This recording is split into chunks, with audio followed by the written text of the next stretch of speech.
뉴욕이 지금 발칵 뒤집혔습니다. 지하철 플랫폼에서 승객들이 탑승을 위해 서로 밀치거나 심지어 의도적으로 다른 사람을 밀어 선로로 떨어뜨리는 일명 서브웨이 푸싱 사고가 끊임없이 발생되고 있기 때문인데요. 결국 이를 보다 못한 뉴욕 시민들과 언론은 더 이상은 참을 수 없다며 뉴욕시 측에 강력한 대책을 요구하고 있습니다. 하지만 뉴욕시 측에서도 여러 방안을 시도해봤지만 뾰족한 해결책을 찾지 못하고 있는데요. 그런데 이때 한국에서 믿기 힘든 해결책을 내놨고 결국 뉴욕에서는 20억 달러를 들여 한국 지하철의 문짝을 통째로 뜯어가기 시작했습니다. 대체 한국에서 무슨 해결책을 내놨길래 이런 일이 벌어지고 있는 건지 함께 알아보러 가실까요? 안녕하세요. 저는 뉴욕 교통국에서 지하철 안전정책 총괄국장으로 일하는 에드윈 코넬입니다. 요즘 제 마음은 극도의 불안과 무거운 책임감으로 가득해요. 왜냐하면 제 아내가 뉴욕 지하철 승강장에서 큰 사고를 당할 뻔했거든요. 최근 계속적으로 올라오는 보고서 중에 지하철 승강장에서 철로로 밀어버리는 서브웨이 푸싱 범죄가 심각하다는 건 익히 보고가 들어와 알고 있었지만 마땅히 해결할 방법이 없어 조치를 취하지 않았는데 이렇게 제 주변 사람이 겪게 될 줄은 상상도 못했습니다. 그날은 평소와 다름없는 화창한 오전이었어요. 아내 줄리아가 병원 검진을 마치고 지하철을 타러 갔죠. 그런데 혼잡한 승강장에서 뒤에 있던 누군가가 갑자기 비틀거리면서 아내를 밀어버린 거예요. 아내는 거의 선로 가장자리까지 넘어질 뻔했어요. 다행히 주변 사람들이 재빨리 붙잡아줘서 더 큰 사고는 피했지만 아내는 오른쪽 무릎이 심하게 부딪혀 타박상을 입었더라고요. 지금도 그 순간을 떠올리면 땀이 흘러내리고 심장이 쿵쾅대곤 해요. 그날 저녁 아내가 떨리는 목소리로 말했어요. 여보, 나 정말 죽을 뻔했어. 이 지하철 승강장 안전장치 하나도 없잖아. 왜 이렇게 위험하게 방치해두는 거야? 아내의 목소리에는 공포와 분노가 뒤섞여 있었죠. 그 장면을 상상하니 무능력한 제 모습이 너무 하찮아 보이더군요. 승강장 앞이 훤히 뚫려 있고 뒤에서 누가 떠밀기라도 하면 바로 선로 아래로 떨어지는 구조라니 이제서야 이 범죄가 얼마나 심각한지 몸으로 느껴지게 되었죠. 그래서 저는 뉴욕 지하철이 처한 위험을 근본적으로 해결해야 한다는 강렬한 사명감을 느꼈어요. 만약 저희 시스템이 이렇게 불안정하다면 다른 나라들은 어떤 상태일까? 이런 궁금증에 사로잡혀 저는 전 세계 주요 도시의 지하철 시설들을 조사하기 시작했죠. 미국 내부는 물론 유럽과 아시아 각지의 사례들을 수집하고 분석하면서 놀라운 사실을 발견했어요. 이 모든 면에서 한국 지하철이 가장 체계적이고 안전장치가 뛰어나며 승객 편의도 우수하더라고요. 특히 스크린도어 설치율과 응급대응 시스템, 시민의식 등에서 한국이 독보적이라는 사실을 확인했죠. 이걸 토대로 저는 급히 MTA 이사진과의 회의를 잡았죠. 뉴욕도 한국 지하철을 본받아야 한다고 생각했거든요. MTA 본부 회의실에 들어서는 순간 제 손에는 며칠 밤을 새워 준비한 자료들이 들려 있었어요. 화면에는 전 세계 지하철 통계와 한국 지하철의 장점들이 빼곡했죠. 제가 발표를 시작하자마자 회의실의 공기가 미묘하게 달라지는 걸 느낄 수 있었어요. 저는 한국 지하철의 놀라운 성과들을 하나하나 설명했어요. 모든 역사의 스크린도어 설치, 낮은 사고율, 뛰어난 시민의식까지. 하지만 발표가 끝나자마자 예상치 못한 반응이 돌아왔죠. 몇몇 임원들의 코웃음이 들리기 시작했어요. 재정 담당 임원 오스틴은 비아냥거리는 말투로 한국을 동양의 작은 나라라고 칭하더군요. 마샬도 가세에서 스크린도어 설치 비용을 거론하며 20억, 30억 달러를 쓸 가치가 있냐고 반문했죠. 점점 더 목소리가 커져갔어요. 한국 지하철을 언급하는 것 자체가 우스꽝스럽다는 말까지 나왔죠. 임원들의 얼굴에는 우리가 어디서부터 배워야 한단 말이야 라는 표정이 역력했어요. 속에서 분노가 치밀어 올랐지만 저는 최대한 감정을 누르고 사진자료와 사고 통계를 보여주며 한국 사례의 실용성과 경제적 장점을 설명했어요. 긴 논쟁 끝에 이사회는 마지못해 한국 출장을 승인했지만 동행은 단 한 명으로 제한했죠. 후임 엔지니어 앨런이 자원했어요. 회사에 들어온 지 5년 차인 그는 해외 철도 기술에 관심이 많았거든요. 그의 눈빛에서 저와 같은 열정이 느껴졌어요. 한국으로 떠나기 전 저는 결심했어요. 둘이서라도 가서 반드시 해결책을 찾아오리라고. 하지만 그때는 전혀 몰랐죠.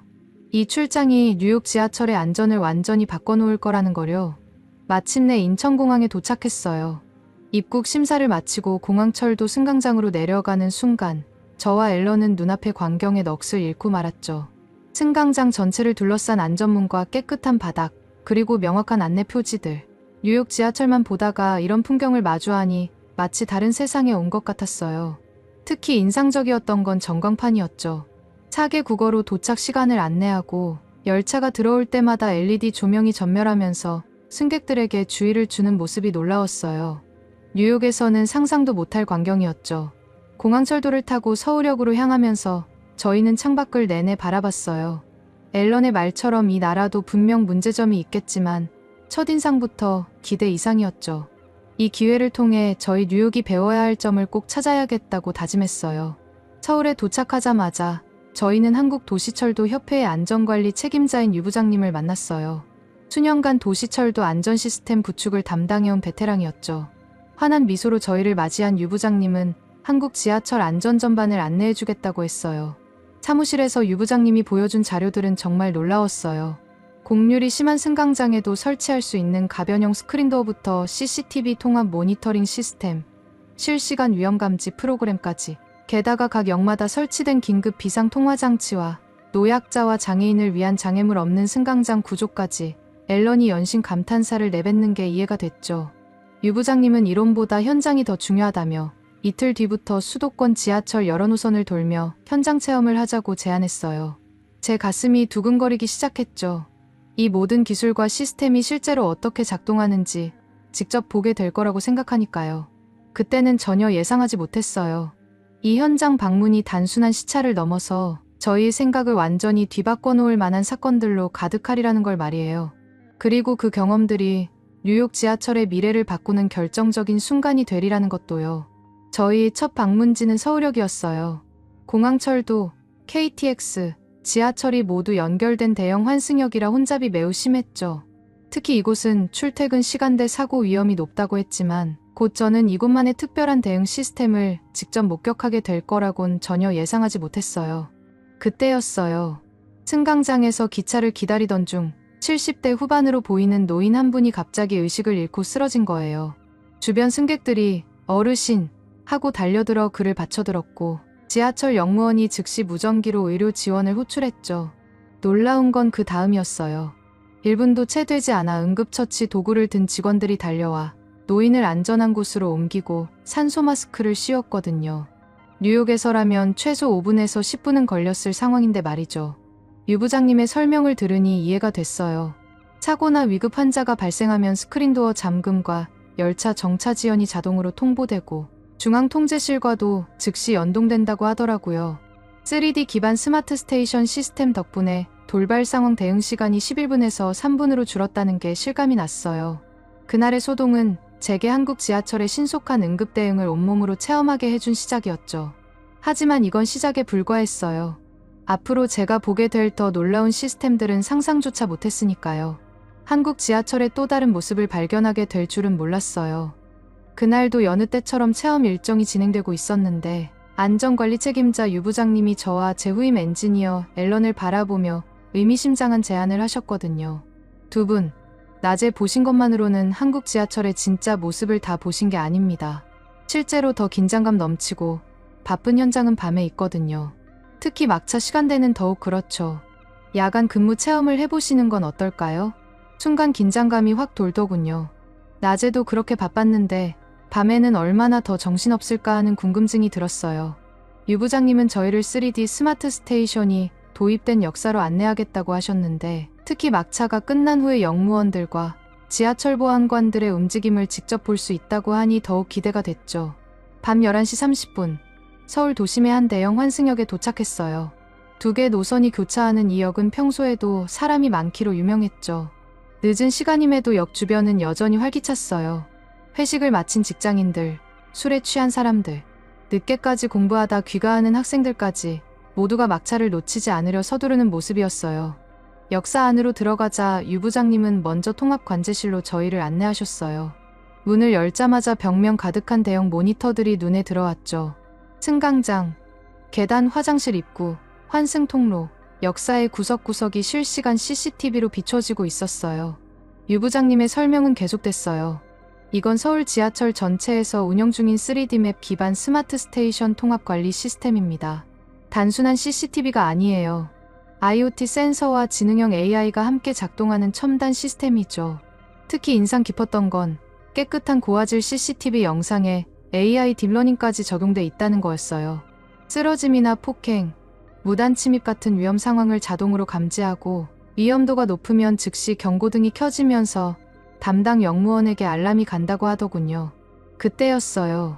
화면 한쪽에서 계단구역 이상행동 감지라는 팝업이 떴고 담당자가 즉시 무전을 통해 대응에 나섰죠. 지하철 보안관 2명이 이동 중입니다. 3분 내로 현장 확인하겠습니다. 유 부장님께서는 이 상황을 자세히 설명해 주셨어요. AI가 계단에서 비틀거리는 사람을 포착했다는 거였죠. 단순 음주인지, 잠시 쉬는 건지, 아니면 심정지 같은 위험한 상황인지 파악하기 위해 보안관들이 즉시 현장으로 향한다고 하셨어요. 그 순간 저는 뉴욕의 지하철 시스템과 비교하지 않을 수 없었어요. 뉴욕에도 CCTV는 있지만 이렇게 AI가 적극적으로 위험을 감지하고 알리는 시스템은 없었거든요. 게다가 3분 내 현장 도착이라니 정말 놀라웠죠. 앨런도 저와 같은 생각이었나 봐요. 작은 목소리로 감탄하더군요. 자정이 다가오면서 승강장의 풍경은 완전히 달라졌어요.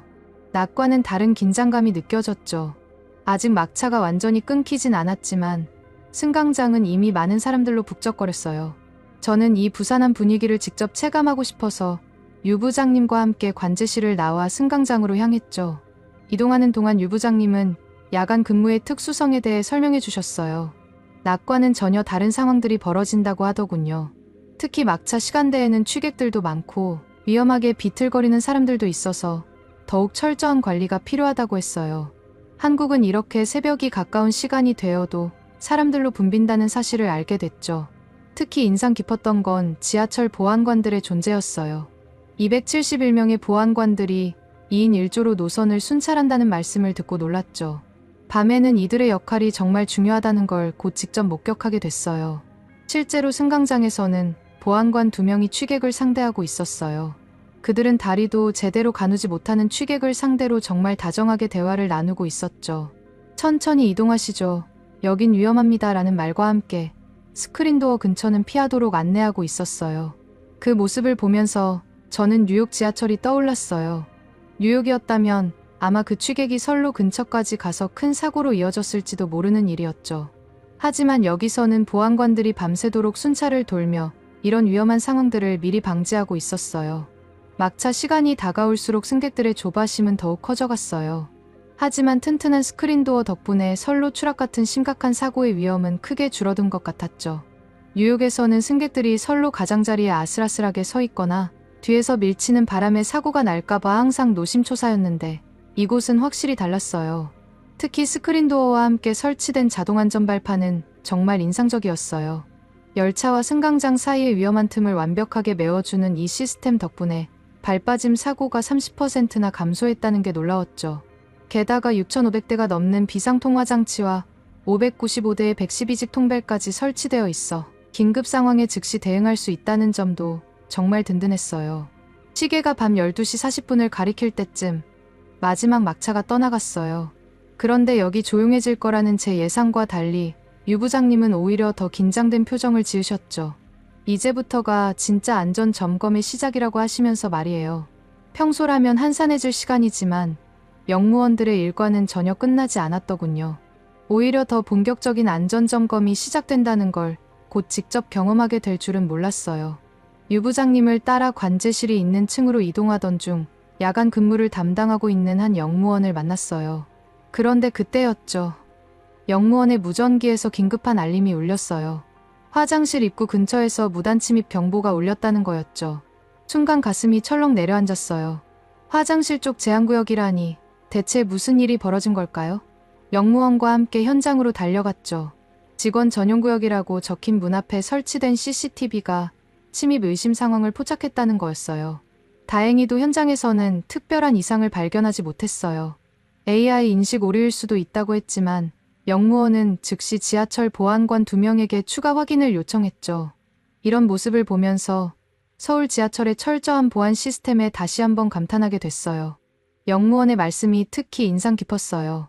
AI가 아직까진 완벽하진 않아 가끔 오작동을 일으킬 수도 있지만 단 한 번의 실수로도 큰 사고로 이어질 수 있기 때문에 늘 긴장을 늦출 수 없다고 하더군요. 막차가 끊긴 한산한 시간에도 이렇게 철저하게 점검하는 모습을 보며 뉴욕 지하철도 이런 시스템이 필요하겠다는 생각이 절로 들었어요. 이러한 세심한 보안 관리 덕분일까요? 한밤중이면